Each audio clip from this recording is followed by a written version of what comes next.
भर्तृहरि का नीति दर्शन। भारतीय दर्शन या चिंतन के 3 अंग माने जाते हैं। ये हैं तत्व मीमांसा, ज्ञान मीमांसा और आचार मीमांसा। तत्व मीमांसा के अंतर्गत जीवन और जगत के परम चरम सत्य का निरूपण किया जाता है। उदाहरणार्थ, सांख्य दर्शन में 2 चरम तत्वों को स्वीकार किया गया है, पुरुष और प्रकृति। सारी सृष्टि का आरंभ इन्हीं 2 तत्वों के संयोग से होता है। ज्ञान मीमांसा के अंतर्गत उन प्रमाणों का निरूपण किया जाता है जिनके द्वारा मूल तत्वों के अस्तित्व को सिद्ध किया जाता है। बिना प्रमाण के किसी तत्व के अस्तित्व को स्वीकार्य नहीं माना जा सकता। इन प्रमाणों में प्रत्यक्ष प्रमाण, अनुमान प्रमाण और आगम प्रमाण प्रमुख हैं। आचार मीमांसा या आचार शास्त्र का उद्देश्य मानव जीवन के आचरण और आदर्शों का निर्धारण करना है। हमारा आचरण हमारी तत्व संबंधी अवधारणा पर अवलंबित है। सत्य के विषय में हमारी जैसी आस्था होगी, जीवन के प्रति वैसा ही हमारा दृष्टिकोण होगा। विद्वानों का कथन है कि आचारिक परिष्कार की जड़ें वैचारिक परिष्कार में निहित होती हैं। मन शुद्धि से आचार शुद्धि संभव है।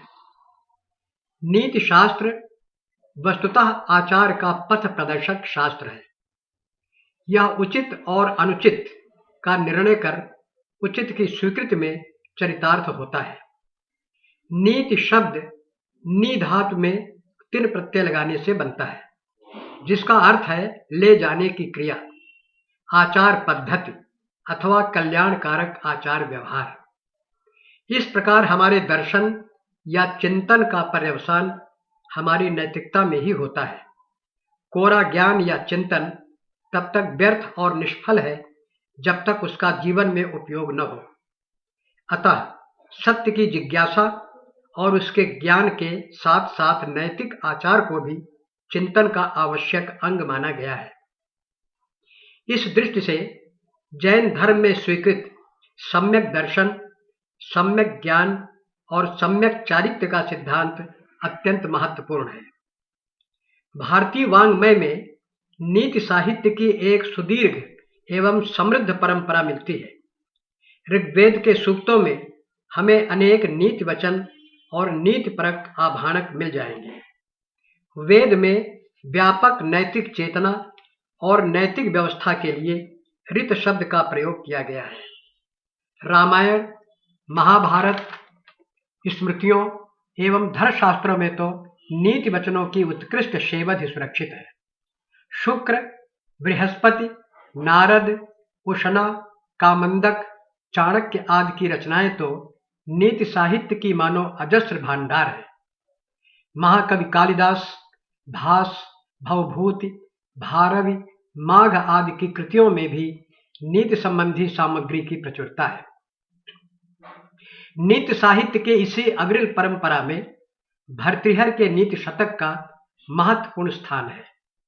नीति शतक अनेक नैतिक सिद्धांतों का प्रतिपादक उत्कृष्ट ग्रंथ है। यह कहना अतिशयोक्त नहीं होगी कि वर्तमान में सर्वाधिक लोकप्रिय और प्रचलित नीति ग्रंथ नीति शतक ही है। इसकी भाषा सरल, प्रवाहमयी और सुललित है। पद्यों की शैली स्वाभाविक तथा व्यावहारिक है। नैतिकता के मार्ग पर चलने के उत्सुक लोगों के लिए व्यवहार ज्ञान का यह सर्वोत्तम पथ प्रदर्शक ग्रंथ है। कवि की शब्द योजना रसानुगामी है।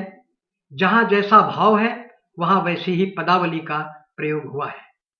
भर्तृहरि में मानव प्रकृति का सूक्ष्म निरीक्षण और स्वानुभूति की मार्मिक व्यंजना करने की अद्भुत क्षमता है। नीति शतक अनेक नैतिक सिद्धांतों का प्रतिपादक उत्कृष्ट ग्रंथ है। इसमें प्रतिपादित नैतिक सिद्धांत किसी जाति, वर्ग, संप्रदाय के लिए न होकर मानव मात्र के लिए आचार विचार का उपदेश देने वाले हैं। नीति शब्द का अर्थ ही सदाचार पद्धति है। लोक व्यवहार में नीति के अंतर्गत धार्मिक, सामाजिक, आर्थिक एवं राजनीतिक सभी प्रकार के व्यवहार समाविष्ट हो जाते हैं। तथापि नीति शतक में चित्रित नैतिक सिद्धांतों का संबंध मुख्यतः चारित्रिक व्यवहार शरण से ही है। भर्तृहरि की नीति विषयक अवधारणा सुस्पष्ट है।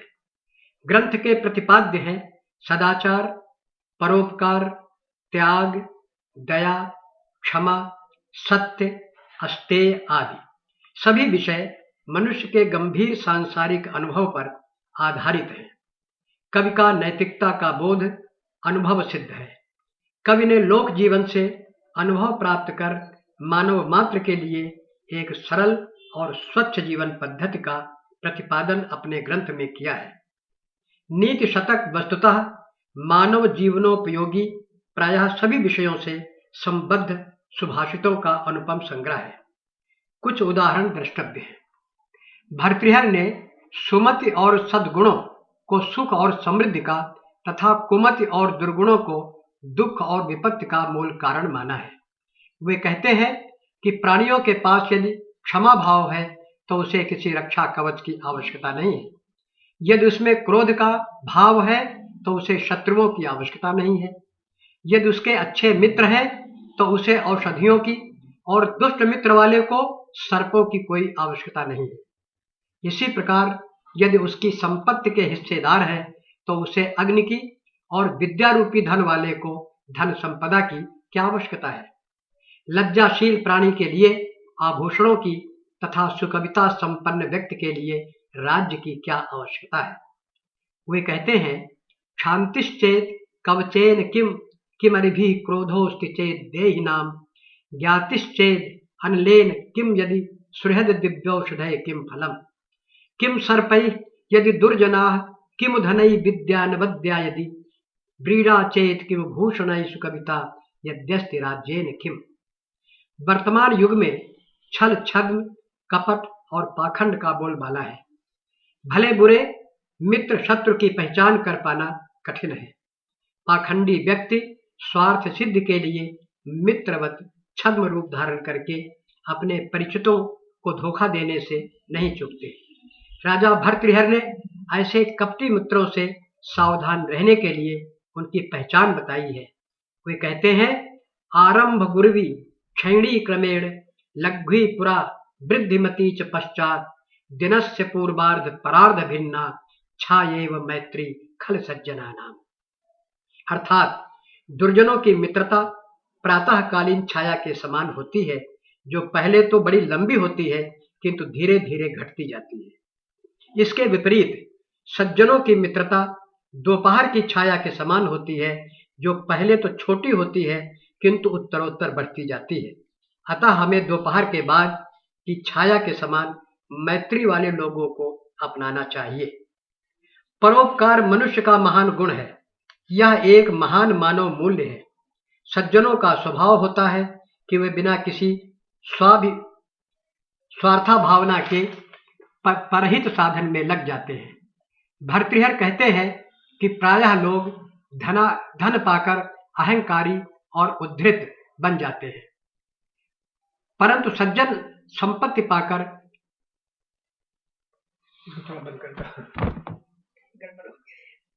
थोड़ा पीछे ले जाओ इसको।